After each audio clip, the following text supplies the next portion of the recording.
Wow. This is really, like, I never thought I would actually post on my main channel.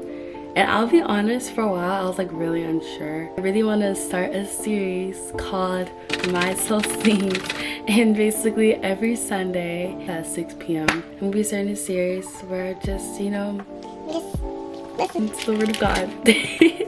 I'm really excited to do it. I actually started this series like a few years back, but then I never continued because I was inconsistent and I was like ashamed. But like, now looking back, I'm like, why was I ever ashamed of the Lord? Like, he has done so much in my life, and for me to like not, you know what I'm saying? It's not gonna go in any chronological order in a way, kind of. Like, I'm not gonna go through 1, 2, 3, 4, or whatever, you know. But I'm just gonna give you lessons that I've learned from reading it and things that I've applied in my life that might be like helpful, like inspiring, or just like will somewhat resonate with you guys. So I really hope you guys will enjoy this series. It's gonna, I feel like I just really want to continue it just like for as long as my channel is. I feel like especially the point where I'm at in my life, like the Lord is like so much in my life now, like more than before, that like I've really recognized, or just like, because before it was like kind of like pushing away, especially for those that know that I used to be Mormon and all that. But you know, like thinking about my life, you know, reflecting the past few years, like, you know, I say, you know, he's always been, and I feel like it more, he's always been with me, like more now, but really, like, he's always been there for me, and not just for me, but for everybody. Like, he's always there. He's like waiting for us to like open up, and to open up like our hearts to him and stuff like that. And sometimes it can be hard. Sometimes it's hard being caught up in, you know, our schedules and just routines and stuff. Like for me, like I'm a student athlete, you know, I wake up, I still have to go to Bible study for my old church in the morning, but then I go to school for like 7-8 hours, and then I go to practice, and then I go to the gym Sundays after school, and then it's just like, and that's like one day out of like the whole week, but it's like multiple days I'm doing, and it's just chaotic sometimes. But especially lately, like, and even years before, you know, I would like occasionally play, like I wasn't like too firm in my faith, but like I know just sporadically there, here and there, like I would pray for the strength. And you know, like the Lord really was there with me a lot, especially during like, let's say, track races. Like he was there with me during region. I remember the feeling. I prayed literally at the 600 meter, and I was like, Lord, please give me the strength to make it through those last 200 meters. I was burning, and that was my first ever big race that I've ever won for track, 800 meters. And not only that, but I guess just in general, like when I'm running, or just like toxic people in my life and stuff like that, like praying that one prayer, like, and removing them, and seeing like how far like I've come from that too is also amazing. And I mean friendships, relationships, all that different stuff, you know what I'm saying? I mean, like, but regardless, you know, going this journey, it's always gonna have its ups and downs, and there's always things that are gonna happen. Even right now, it's just like going through a lot with part of the past coming up in a way. And it wasn't just so long ago when I faced a situation when I was literally at a football game, and a bunch of people were like mentioning like the old guy I used to mess with, and were like pointing towards me, and like that was like really like demeaning, and like, and but like at the end of the day, like, yes, I was sad, like things like that of the nature, and just like unfortunate things that happen and unlucky moments, like recognizing that, like, yes, we have a past, yes, things happen, but also recognizing the person that you are today, and really like just trusting that, like, you know, some things happen out of control, especially with some people, how they act and who they are, and just certain situations, just being unlucky, and especially like, you know, being born into families, like a lot of people go through a lot of stuff that you might not even know unless you were to actually like be close and get deep with them for real. And it's like a lot of things happen like that, but really trusting in the Lord throughout the process has really helped me so much. Like, you know, even the example from November, like, you know, I could have gave up, I could have went on off at the person, but at the end of the day, realizing that sometimes you just have to pick your battles, and sometimes you just have to leave those battles for the Lord to figure it out, because it's draining, it's a lot. And I think it's important to be able to confide in the Lord, to be able to really trust him that, you know, things may not be going well now, it may have not gone well in the past, but there is hope that things can get better, that things will get better for you, but you just have to trust the Lord.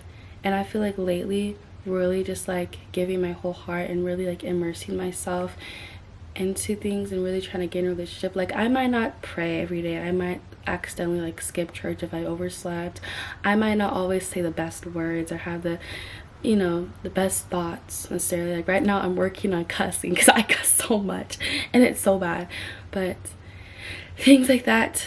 But all you can really do is be patient with yourself and to really trust that the Lord will help you get to where you want to be in your life and where he sees you, where your potential, like where you might see yourself, he sees you farther. He sees you capable of doing so much things, but it's only a matter if you trust him, which is the topic of today. It's just really trusting in the Lord. And when I think about this, I think of the story in Genesis. This is like my second time reading Genesis actually, because a lot I really restarted the Bible. But it's just talking about like how, I mean, even the beginning of Genesis, talking about like Adam and Eve and how the forbidden fruit, and then like how the whole world was just basically in chaos and the Lord destroyed it, but then told Noah to go and so gather up, like I think it was like his wife, Lot, and then 2 by 2 the animals went on the ark, right? And they were there for 40 days 40 nights. But you know what, they trusted the Lord because they could have, he could have said no, but he was the only righteous one remaining left on the world because everybody else would just fall greatly into evil, and the Lord just was not having it at all. And I have like the easy made version, right? Because this is actually something that somebody gifted to me, which is really exciting. So it's like my first like official Bible, which is really exciting. And one thing I really like that they mention here is that we may be faithful, but our sinful nature always travels with us. And I think that's, something that we have to always recognize. Like, even me throughout my journey, like I mentioned before, like, I'm still gonna fall into sin. It's the reality of it. We all have a sinful nature, but it's only a matter if we actually, recognize that, I feel like, and then working on things to improve.